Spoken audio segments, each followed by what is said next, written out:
कई मिनट बीत गए और सभी चुप रहे, जिससे तनाव पैदा हो गया। डॉलर ने विक्कीर और ट्यूडर से फिर पूछा कि क्या उन्हें लगता है कि नाइट हाउंड एक अच्छा इंसान नहीं है। सांचो, जिसने अपनी बाहें क्रॉस की हुई थीं, और ट्यूडर, जिसने अपना हाथ अपने सिर के पीछे रखा था, कुछ हैरान थे और पसीना आने लगा। उन्हें नहीं पता था कि वह ये सवाल क्यों पूछ रही थी। विक्कीर ने बस शांत रहकर चुप रहने का फैसला किया। पिग्गी, जो उसके बगल में थी, कुछ घबरा गई और उसे लगा कि यह अच्छा नहीं है। गुस्से से भरी नज़र से डॉलर ने उससे पूछा कि उसे इतना यकीन क्यों है कि नाइट हाउंड एक बुरा इंसान है। उसने विक्कीर का ध्यान आकर्षित किया, उसे जल्दी से जवाब देने के लिए कहते हुए। उसके गाल से पसीने की एक बूंद गिरने लगी। वह एक भी शब्द कहे बिना चुप रहा।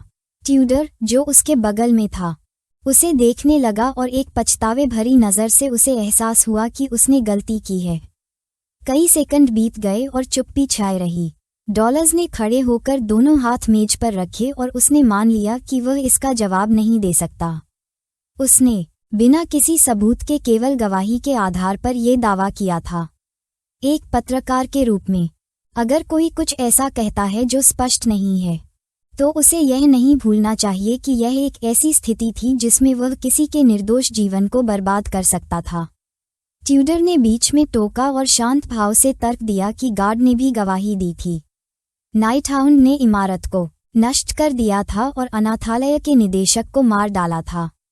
ये सुनकर संत का ध्यान ट्यूडर पर गया। उसने गंभीर भाव से समझाया कि इंपीरियल गार्ड ने जो कहा था वह केवल एक अटकलबाजी थी। अभी तक कोई भौतिक सबूत नहीं है। अनाथालय में कहीं, जो धातु की सीढ़ियों से जुड़ा हुआ था, खून से भरे हाथों का एक गुच्छा था। उसने तर्क दिया कि यह घटना अनाथालय के तहखाने में हुई थी। लड़कों और लड़कियों की प्राचीन लाशों की खोज का रहस्य अभी भी अनुत्तरित है। हमलावर नाइट हाउंड के बारे में कई अजीब बातें थीं, जो बच्चों को नुकसान पहुंचाती थीं। ये सुनकर अन्ना बेनका और सिंक्लेयर दोनों ने उसे देखना शुरू कर दिया और कुछ हद तक आश्चर्यचकित हुए बिना नहीं रह सके। डॉलर की निगाहें दृढ़ता और आत्मविश्वास से भरी हुई थीं। हालांकि यह घटना उसके परिवार द्वारा संचालित अनाथालय में हुई थी, कोई नहीं जानता था कि वह तटस्थ क्यों रही। उसने अपना सिर अन्ना की ओर घुमाया और एक गंभीर नज़र से समझाया कि उसे लेख की थोड़ी थोड़ी समीक्षा करने की जरूरत है ताकि यह यथासंभव वस्तुनिष्ठ और निष्पक्ष हो। अन्ना, जो कुछ हद तक घबराई हुई थी, एक तरफ पहुंची और मान लिया कि अगर ऐसा है तो वे और कुछ नहीं लिख सकते। डॉलर ने जवाब दिया कि जब नाइट हाउंड ने जो किया उसका कारण स्पष्ट हो गया तो आलोचनात्मक लेख प्रकाशित करने में बहुत देर नहीं हुई थी। खोई हुई नज़र से वह जमीन की ओर देखने लगी और नाइट हाउंड के बारे में सोचने लगी। कई सेकंड बाद उसके चेहरे पर मुस्कान आ गई। अगर नाइट हाउंड वाकई बुरा था, तो वे उसकी बहुत कड़ी आलोचना करने वाले थे। विकर, जो उसके बगल में बैठा था, नीचे देखने लगा और चुप हो गया। फिर उसने अपना सिर उठाया और उसकी नज़र डॉलर्स पर टिक गई। ठीक उसी समय क्लब के दूसरे सदस्य ने दरवाज़ा खोला और बातचीत में बाधा डालते हुए डॉलर्स का ध्यान आकर्षित किया। डॉलर्स, जिसके दोनों हाथ टेबल पर टिके हुए थे, कुछ उलझन में था और वह सोच रहा था कि क्या हो रहा है। छात्र उसके पास गया और शांत भाव से समझाया कि क्लब सलाहकार प्रोफेसर बंशी उसे बुला रहे थे। वह चाहता था कि वे लेख को फिर से संपादित करें और कहें कि नाइट हाउंड स्पष्ट रूप से बुरा आदमी होगा। डॉलर्स ने अपना हाथ अपने चेहरे पर रखा, अपनी आंखें बंद कीं और याद किया कि गाय को समस्याएं पैदा करना पसंद है। उसने उससे मिलने और बात करने का फैसला किया। कुछ देर बाद वह कमरे से बाहर निकल गई और दरवाज़ा बंद कर दिया। ट्यूडर, जो हैरान नज़र से दरवाजे को देख रहा था, ने बताया कि क्लब का अध्यक्ष बहुत दृढ़ निश्चयी था। विकर ने जमीन की ओर देखना शुरू किया और यह सुनकर जवाब दिया कि वह भी ऐसी ही हुआ करती थी। ट्यूडर कुछ उलझन में दिख रहा था। विकर को अपने पिछले जीवन के डॉलर याद आने लगे। वह संत जैसी ही दिख रही थी जिसने युद्ध के मैदान में पवित्र शूरवीरों का नेतृत्व किया था। एक हाथ से वह मंत्र पढ़ रही थी। दूसरे हाथ को आगे बढ़ाया और दृढ़ निश्चय के साथ उसने पवित्र शूरवीरों को आगे की पंक्ति को और अधिक जोर से धकेलने का आदेश दिया, क्योंकि आजकल धार्मिक महिलाएं केवल भ्रष्ट हैं। जब दो शूरवीर जो विश्राम कर रहे थे आपस में बात कर रहे थे, वह प्रकट हुई, अपनी मुट्ठी बंद की और उनसे पूछा कि क्या वे अपने विश्राम के दौरान कम से कम एक और व्यक्ति को नहीं बचा सकते।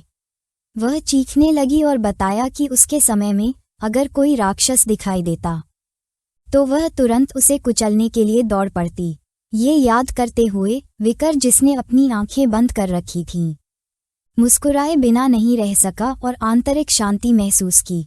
उसे उम्मीद थी कि उसके कामों को खलनायक के तौर पर देखा जाएगा, लेकिन जब कोई सच जानना चाहता था तो ये बुरा एहसास नहीं था।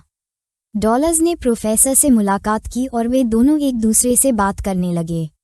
आपस में चर्चा करें। विकर ने तहे दिल से उसका शुक्रिया अदा किया। अगले दिन सुबह हुई और अकादमी का स्पीकर बजने लगा ताकि सभी छात्र जाग जाएं। आवाज सुनकर पिग्गी, जो लकड़ी की तरह सो रहा था, अपनी आंखें खोलने लगा। हालांकि उसे बहुत नींद आ रही थी, फिर भी उसने उठने का फैसला किया और बिस्तर पर बैठ गया। विकर, जो उससे पहले उठ गया था और कुछ व्यायाम कर रहा था, उसने उसे गुड मॉर्निंग कहा। पिग्गी ने उसकी आंखों से नींद हटाना शुरू किया और उसे गुड मॉर्निंग कहा। अकादमी में सभी को सुबह 6 बजे उठना था। जब अलार्म बजता था तो छात्र छात्रावास के सामने प्रशिक्षण क्षेत्र की ओर बढ़ जाते थे। छात्र प्रशिक्षण क्षेत्र में पहुंचे और वार्म अप करने के लिए दौड़ने लगे। उन्होंने अभ्यास में भाग लिया, प्रशिक्षक के पीछे पीछे जो जागने के लिए आगे था, और फिर अपने दिन की शुरुआत हल्की दौड़ से की। अभ्यास समाप्त होने के बाद सभी ने अलग अलग रास्ते अपनाए। कुछ लोग अपनी नींद पूरी करने जा रहे थे और कुछ नहाने जा रहे थे, जबकि अन्य कैफेटेरिया जा रहे थे। ऐसा करने के बाद पिग्गी काफी थक गया था। जब वह विकर के बगल में चल रहा था तो उसने अपनी आंखें बंद कर लीं और आह भरी। उसका मानना था कि अगर वह सुबह की कसरत के दौरान सोता है तो उसका मस्तिष्क अधिक सक्रिय रहेगा। विकर, जो उसके बगल में था, ने समझाया कि शरीर को हिलाने से मस्तिष्क सक्रिय रहता है। पिग्गी ने जवाब दिया कि उसे ये बताने की जरूरत नहीं है कि क्या सही है। उनके पीछे सांचो और ट्यूडर थे। उसने विकर को देखना शुरू किया और एक खुशमिजाज मुस्कान के साथ पूछा कि उसके जैसा कोई व्यक्ति बिना सहानुभूति के लड़कियों के बीच कैसे लोकप्रिय हो सकता है। उसे तुरंत पिग्गी के प्रति अपनी सहानुभूति बढ़ाने की सलाह दी। पिग्गी ने मना कर दिया। ट्यूडर ने अपनी जेब में हाथ डाला, विकर की ओर अपना सिर घुमाया और पूछा कि क्या इस सप्ताहांत कोई खाली है। वह शहर में मौज मस्ती करना चाहता था। पिग्गी ने मुस्कुराना शुरू कर दिया क्योंकि उसके लिए यह अच्छा लग रहा था। दरअसल शहर में एक किताब थी जिसे वह खरीदना चाहता था। सांचो, जिसने अपने हाथों को अपने सिर के पीछे रखा हुआ था, ने बताया कि वहाँ एक रेस्तरां है जिसे वह आजमाना चाहता था। विकर चुपचाप चलने लगा। ये देखकर ट्यूडर ने पूछा कि क्या वह इस सप्ताहांत खाली है। विकर अपनी मदहोशी से बाहर आया और शांत भाव से उत्तर दिया कि उसे सप्ताहांत में स्वयंसेवा करने की जरूरत है। सांचो, जिसने अपने हाथों को अपने सिर के पीछे रखा हुआ था, ये सुनकर कुछ हैरान हुआ। पिग्गी ने उसकी गर्दन को छूना शुरू कर दिया। अपनी आंखें बंद कर लीं और सोचा कि विकर के पास कई अनुमान हैं। ट्यूडर ने अपनी बाहें पार की और मुस्कुराना शुरू कर दिया और पूछा कि क्या ये फिर से प्रोफेसर विंसी मोग है। वह विकर के साथ खिलवाड़ कर रहा था, भले ही विकर कुछ भी नहीं कर रहा था। विकर चलने लगा, उनकी ओर पीठ करके चुप हो गया। वह उनसे दूर जाने लगा और उनसे कहा कि वे उसके बिना शहर जा सकते हैं, जिससे वे सभी कुछ हद तक भ्रमित हो गए। वे भी चलने लगे और ट्यूडर को लगा कि स्वयंसेवा करना मजेदार है। पिग्गी नहीं चाहती थी कि उनका दोस्त अकेले ऐसा करे और उन्होंने भी उसके साथ जाने का फैसला किया। सांचो के अनुसार वे जितने ज्यादा होंगे उतना अच्छा होगा। ट्यूडर ने अपना हाथ अपनी थोड़ी के नीचे रखा और उलझन भरी नजर से सोचा कि यह बहुत ही असामान्य बात है। सांचो को कुछ आश्चर्य हुआ और उसने उससे पूछा कि यह क्या है। विकर उनसे दूर जाने लगा और पिग्गी उसका पीछा करने लगी। जब विकर उसके करीब होता तो ट्यूडर स्वाभाविक रूप से उसकी ओर आकर्षित होता। ऐसा लगता था जैसे वह उसका बड़ा भाई हो। सांचो के अनुसार वह शांत व्यक्ति था, लेकिन जब सांचो भाड़े का सिपाही था तो उसमें करिश्मा था। विकर जैसे लोग स्वाभाविक नेता होते हैं। पिग्गी, जो विकर के पीछे चल रहा था, मुस्कुराने लगा और आंतरिक शांति महसूस करने लगा, क्योंकि उसके लिए विकर अद्भुत था। ट्यूडर और सांचो ने विकर और पिग्गी का पीछा करना शुरू कर दिया और उसी समय एक छात्र जो 2 महिलाओं के साथ था उनके बगल से गुजरा। डॉन क्विक्सॉट के शारीरिक रूप से बड़े परिवार से ट्यूडर और भाड़े के सैनिकों के उत्तरी गिल्ड से स्थानांतरित छात्र सांचो जैसे अविश्वसनीय लोग पहले विकर के पास आ रहे थे। पिग्गी के लिए भी वह दयालु था, क्योंकि उसने कठिनाइयों के समय स्वागत पार्टी में उसकी मदद की थी और वह अपनी पढ़ाई और प्रशिक्षण में एकदम सही व्यक्ति था।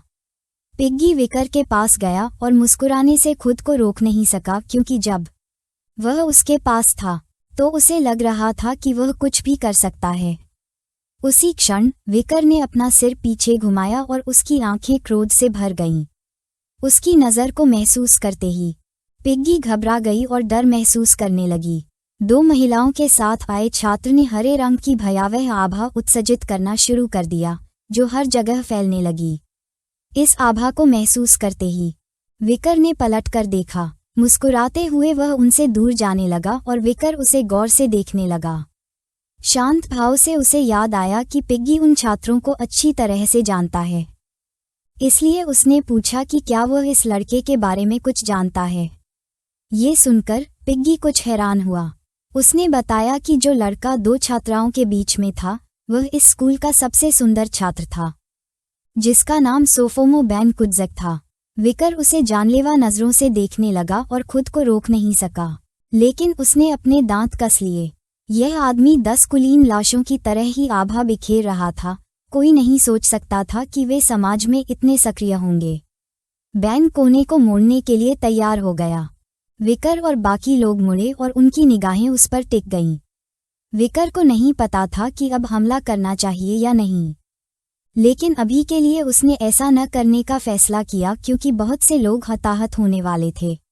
वह भविष्य के नायकों को चोट नहीं पहुंचा सकता था। सांचो, पिग्गी और ट्यूडर कुछ हद तक हैरान थे और उन्होंने उसका ध्यान आकर्षित किया। विकर ने बैन को देखना शुरू कर दिया और आराम करने के बहाने उसका पीछा करने का फैसला किया, क्योंकि वह अच्छा महसूस नहीं कर रहा था।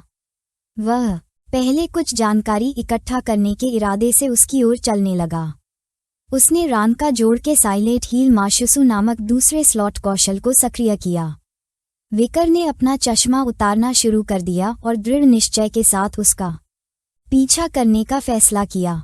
और उसी समय डोलोरेस सीढ़ियों से नीचे जाने लगी और वह ये देखकर कुछ हैरान थी कि आरएमसी कितना सुंदर था। उसकी आंखें आश्चर्य से भर गईं और वह चिल्लाने लगी।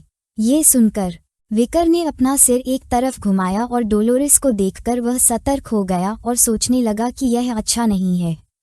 चीख सुनकर ट्यूडर और सांचो का ध्यान उनकी ओर गया और वे ये देखकर चौंक गए कि उनकी आंखें क्या देख रही थीं। डोलोरेस सीढ़ियों से नीचे गिर गई। विकर ने अपना चश्मा उतार दिया और उसकी मदद करने के लिए उसके पास गया। ट्यूडर और बाकी लोग उसकी ओर दौड़े और उससे पूछने लगे कि क्या वह ठीक है। ट्यूडर ने अपने हाथ से विकर के कंधे को छुआ और गंभीर नज़र से उसे जल्दी से जल्दी आने और माफ़ी मांगने का आदेश दिया। विकर ने आज्ञा मानने का फैसला किया, अपना सिर नीचे किया और एक ईमानदार नज़र से उससे माफ़ी मांगी। सांचो ने डोलोरेस को उठने में मदद की और उसने विकर को माफ़ कर दिया, क्योंकि वह भी लापरवाह थी। उसके अनुसार वह इतना मांसल था कि उसे लगा कि वह दीवार से टकरा गई है। विकर ने फिर से अपना चश्मा लगाया और दूसरी तरफ देखा। डोलोरेस ने उसे देखना शुरू किया और उसकी आंखें उलझन से भर गईं, क्योंकि उसने उसकी उपस्थिति को महसूस नहीं किया था। उसे नहीं पता था कि वह कौन था। विकर ने नीचे देखना शुरू किया। वहां बहुत से लोग थे, इसलिए उसके लिए उसके पीछे जाने की अपनी योजना को स्थगित करना बेहतर था।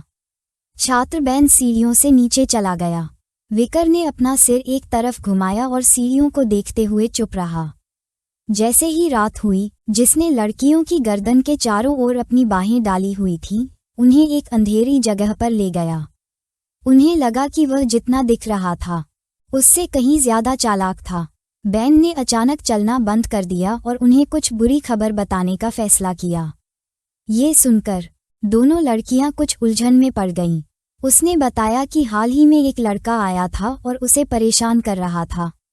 उसकी वजह से वह ठीक से खाना नहीं खा पा रहा था। ये सुनकर कि वह बैन को परेशान कर रहा है, बैंगनी बालों वाली लड़की ने उसे माफ न करने का फैसला किया। उसने समझाया कि वह देखने जा रहा था कि वह लड़का कौन है, लेकिन चूंकि उसने गलती से अपनी स्कूल यूनिफॉर्म पहन ली थी, इसलिए वह भाग गया। उसने देखा कि अकादमी से बैन का एक छात्र वहां था। नीले बालों वाली लड़की ने उससे कहा कि चिंता न करें, क्योंकि अगर वह लड़का अकादमी में आया तो वे उसे रोक देंगे, क्योंकि वे हमेशा बैन के पक्ष में रहेंगे। बैन ने नीचे देखना शुरू किया और अपने दिल की गहराई से उनका शुक्रिया अदा किया। उसके अनुसार उनके चेहरे की तरह ही उनके दिल भी खूबसूरत थे। उस पल उसने उनके चेहरों पर हाथ रखा, जिससे वे स्तब्ध रह गए। बैन ने महामारी का मुखौटा पहने हुए नाइट हाउंड की कल्पना करना शुरू कर दिया। वह जानता था कि विकर में उच्च श्रेणी के स्नातक की क्षमता थी, इसलिए वह जानता था कि वह उस तरह के विस्फोट में नहीं मरा था। धीरे धीरे दोनों लड़कियों के चेहरे विकृत होने लगे, ये देखकर कि नाइट हाउंड उन जगहों पर हमला कर रहा था जहां उसने खाया था। वह जानता था कि वह एक इंसान था जिसने एक राक्षस की उपस्थिति महसूस की थी। दानव बैन, जिसने लड़कियों के चेहरे पर अपने हाथ रखे थे, धीरे धीरे उन्हें खाने लगा और उसकी आंख हरी हो गई। बैन के चेहरे पर लड़कियों में से एक का चेहरा दिखाई दिया। वह बहुत डर गई और मदद मांगने लगी। उसकी आंखें चमकने लगीं क्योंकि उसे एहसास हुआ कि नाइट हाउंड का एंड्रोमेलियस की मौत से कुछ लेना देना था। वह राक्षस की 10 कुलीन लाशों में से एक था और वह डेंटालियन नाम की 9वीं लाश थी। यह वीडियो का अंत है। अगर आप लोग अगला भाग देखना चाहते हैं तो हमारे चैनल को सब्सक्राइब करें, वीडियो को शेयर और लाइक करें।